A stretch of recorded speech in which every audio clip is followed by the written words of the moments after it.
hot brews, coffees, those kind of things. Basically a morale tool. There's not too many good things in the field, so anything that can sort of cheer you up. Right, y'all, welcome back to Combat Arms channel.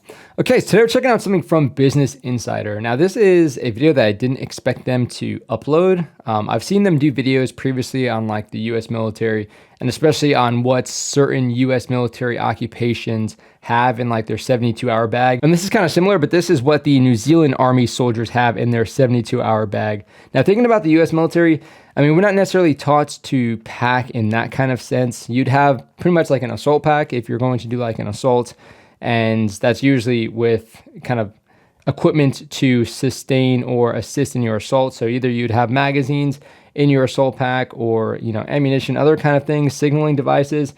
But as far as like food, you wouldn't have as much, and water, you wouldn't have as much. And then you kind of have, you know, your loadout, I guess, for longer missions, whether it be like a week to a month long kind of like training exercises.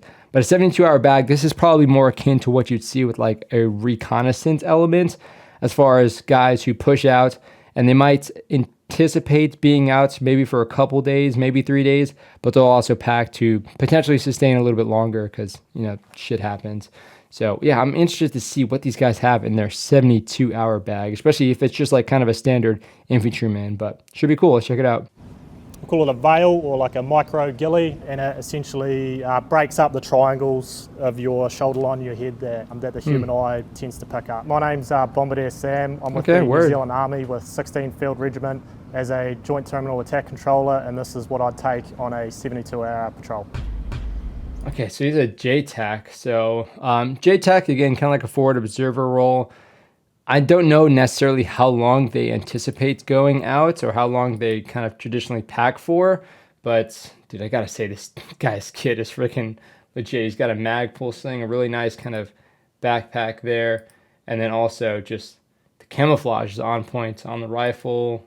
And so he was calling this his micro ghillie. So it looks already very similar to our, we call it like a Viper top, which is basically something that we only had in recon.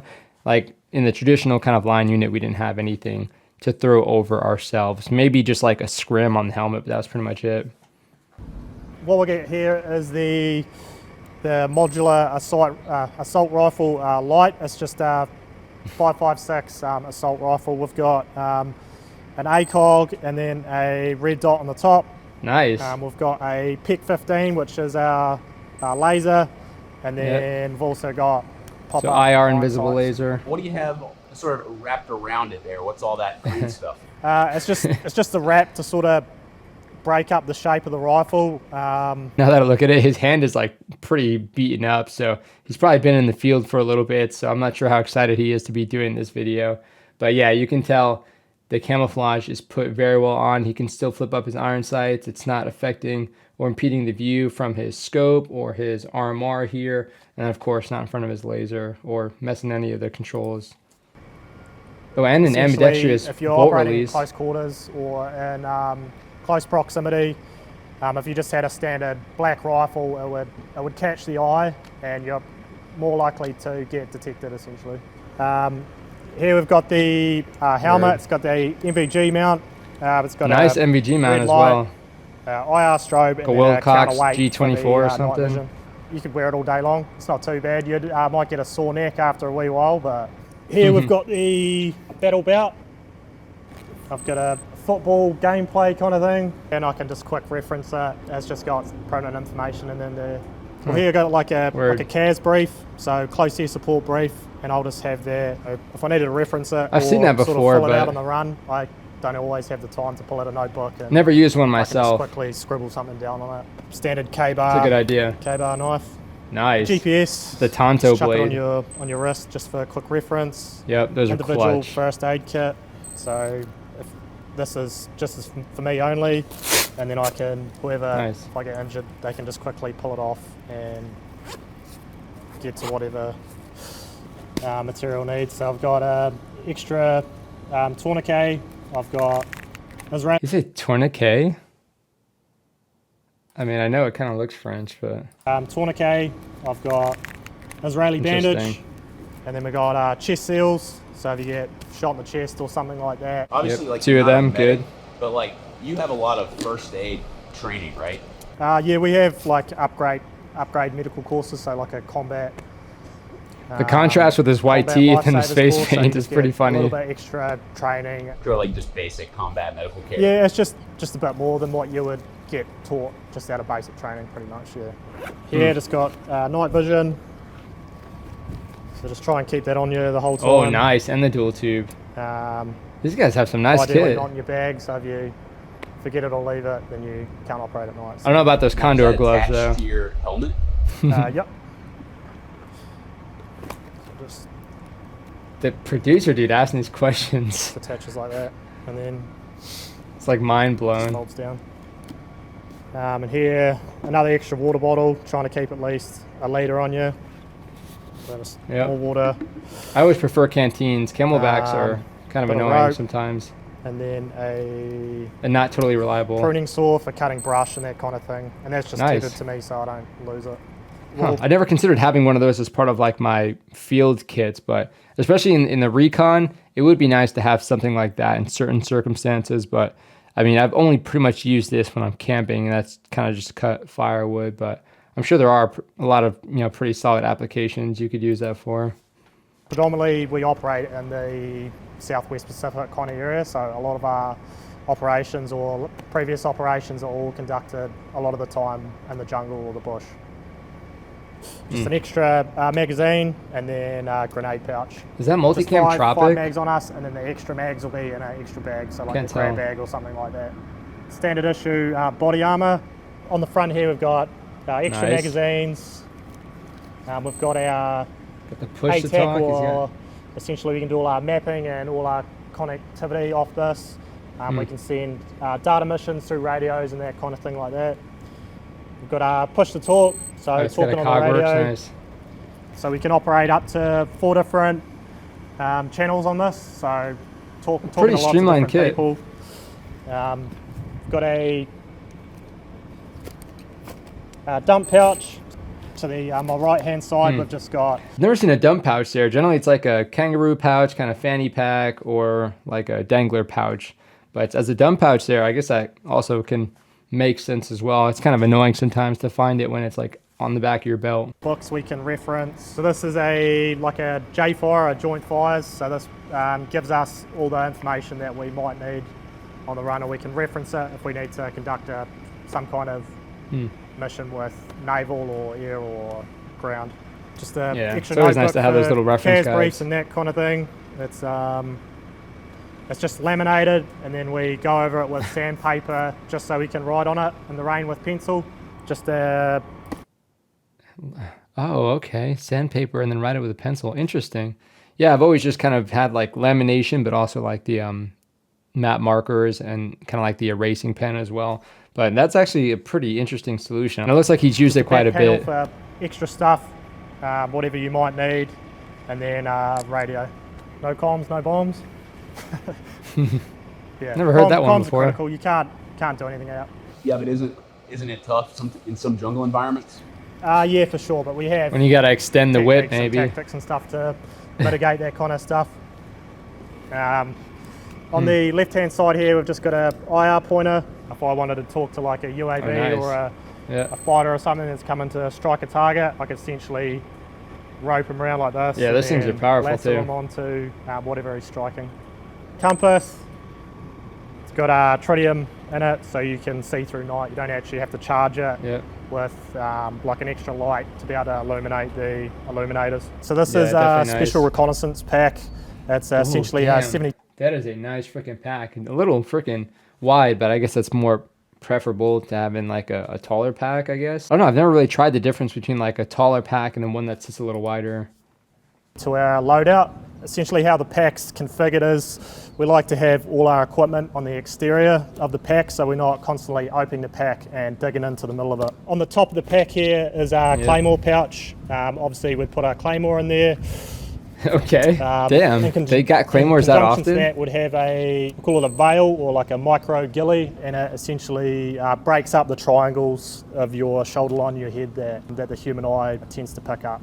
This would be This is well utilised done. when you're in the observation post or conducting a close target reconnaissance. Especially if it works with the helmet. We have we call it a hoochie. What's a hoochie? A hoochie is essentially a TP tarp that we utilise in the field to keep the rain off our heads. On the Not pack in the itself, US. we like to keep all our water located on it, so we're not drinking the water from our webbing. Just if we have to go on the run or some sort, we're not drinking all the water that's already on us. On the side here, we just got wet weather jacket. Okay. It's wet weather jacket Definitely nice to have. and wet weather pants. I would almost never have both of them, to be honest, unless it was like actually part of the packing list for whatever we were doing. But yeah, the top is good to have. But in like the Recon, I never really put it on because one, it just makes you like really, really hot. It retains heat. Gore-Tex just retains heat like crazy. And it's really not that breathable, especially once it gets wet. But at the same time, it's also just kind of loud. So I would have it occasionally, but honestly, I would just never wear it. But again, it is a nice thing to have, especially in the jungle. We try avoid wearing them as much as possible because the rustling and the noise. Can give Yeah, away the exactly. position. In this pouch here, we've got He jet oil, knows. gas, What's that for? just heating up your food pretty much. Not being miserable. Hot brews, coffees, Yep. those kind of things. Basically a morale tool, keep the morale up. As well. Exactly. There's not too many good things in the field, so anything that can sort of cheer you up. Yeah. In the front here, for we sure, have dude. our MREs. What we like to do is We got we'll US MREs? break them up into 3 packs essentially. We'll have one that's just full of the meat packs. One's just full of like your Scroggin, your Skittles, and that kind of thing. And then we also Scroggin. have a rubbish bag, just keep everything clean and try and reduce our sign. Now we do have something called first strike rations, which is basically like a 24-hour ration. So as opposed to having like 3 individual MREs, you could just have one of those, and it's got, you know, a bunch of stuff in it. But you can also kind of still divvy it up in a few different kind of pockets, and it has like some pretty calorie-rich stuff at the same time. Separating it like that makes it a little bit easier. So if you don't have that much time, you can kind of just understand, like, if it's the morning, let me sit down and I can eat stuff out of this pocket, and then these other 2 pockets are kind of reserved for another time. What is scrog? Scroggin is essentially, we basically grab all the nuts and berries and all that kind of stuff, and we'll take them out of their packaging and we'll chuck them into one bag just to reduce all the rubbish and that kind Okay, of but thing. ew. It's just easier instead of having to break into a new pack every time. Yeah, Yeah, why having is it a bunch of important to be accountable for your own trash in the field, your own rubbish? Good in the question. field? Essentially, it gives away sign, and it can give the trackers or enemy sort of bit of a intelligence picture to sort of who's operating in that area. And even like how many Got our people. thermal mat here, and then when we're operating, we can just sit behind our pack like so, and then we have access to everything that's on our pack. Never seen that. That's kind of So cool. it's just like a seat cushion. It's a seat cushion, and it keeps your butt warm. I've Just seen that been for cut like people who and, are like taped back together mechanized. just so it folds nicely. At the top of the pack, we have a essentially a grab bag. The grab bag is essentially contained of all like mission critical equipment, so your radios, any ComSec material, Nice, okay. optics that you don't want to get into the enemy's hands. I haven't Essentially, seen we that. have It's it in the actually grab kinda bag is just so if we have to go on the run, we're not carrying a massive pack, and it's there, good to go. You can see that the straps on the outside, just so we can grab it and pull it out.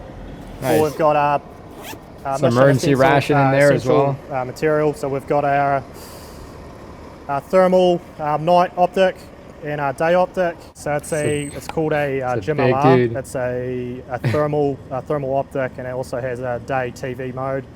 And we can look out super far with these, essentially a lot further than your sort of normal your optics. Nice. So inbuilt into it, there's also For like 50 grand right there. IR pointer. Essentially, it's a laser that's invisible to the naked eye, and it can only be seen at night with night vision goggles. So if you're marking targets or something, if you've got guys that are, or an aircraft in the overhead, you can actually laser the target or IR point the target, and then he can get quickly correlated. Yeah, definitely a great tool for a onto JTAG. it. And then some warm gears just so if we get cold at night. That looks pretty comfortable. Yeah, it's good to Dude, go. it looks like he's used that thing Thermals, quite jocks, a bit. Socks, you probably don't want to look at those. Just pretty standard stuff. What are jocks? Jocks, underwear. I think you call them underwear. Yeah. And then Okay. we have our sleeping bag. So here we've got essentially our sleeping bag set up. It's a waterproof bivvy. liner Yeah. that stops the bag getting wet. A lot of the time we'll just operate with just this, and we Yeah. depending on the tech scenario, we won't actually deploy the hoochie itself. Yeah, so the bivvy honestly is probably the most important thing to just not be like miserable when you're trying to sleep. I've pushed it to the limits and only had like a poncho liner or like a wibby, and oh my gosh, everybody was just like, dude, we feel so bad for you. I'm like, well, I'm just the idiot that wanted to travel a little bit lighter, so here I am trying to use this thing. It just got really cold, and there was no kind of like, it didn't keep the wind off me, it didn't keep any moisture off me. It was just rough. So having the bivvy like he has there, yeah, that's definitely one of the most important things, I would say. And then again, we like to order it and how we're going to use it. So when we're jumping into our bag, when we're soaking wet, we try and avoid that. So we'll have dry equipment so we can jump in. So take your wet pants off, chuck some dry pants on, and that's just standard issue jungle bag. And that's everything I'll take on a 72-hour mission. So is it a ruck? Yeah, ruck, a pack, ruck. We like to call it a pack, so yeah. So it's different. You don't ever refer to it as a ruck. If we referred to it as a ruck, everyone would know what it is. Wait, what? I mean, pack is pretty synonymous, I would say. What a weird line of questions at the end there. Yeah, that was a very solid video. Again, it's always kind of cool to be able to see what everybody has in like their rucksacks, but also kind of like their mentality and why they pack certain things. And I don't know how long this dude has been in the military, but it seems like he has definitely been there and done that, and can speak pretty well as to why he has everything in his pack. So yeah, I think they definitely chose the right guy. And again, just great teeth in general. That was the thing that kept sending out for me. Yeah, so definitely let me know what you guys think. If you guys are in the New Zealand Army, let me know if your gear looks a little bit different. I don't know how much of his stuff was like personally bought, but I gotta say he had some pretty nice stuff. I wouldn't expect them to just get issued as well, but yeah, I mean, it's always cool to kind of see them rocking some nice gear. I mean, I know the Australian Army always has some pretty solid kit for the infantrymen, so maybe New Zealand is not too far off.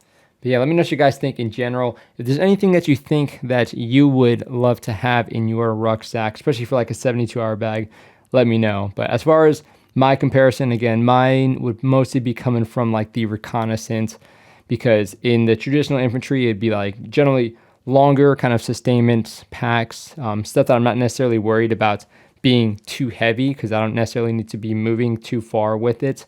Or again, kind of just like an assault pack. But yeah, definitely more akin to my reconnaissance lifestyle and missions. But hopefully you guys enjoyed the video. I definitely enjoyed checking it out. Cool gear, some very great explanations. And yeah, Business Insider, again, kind of surprising with this random awesome military content. So hopefully you guys enjoyed. That is it for this video. I'll see you on the next one.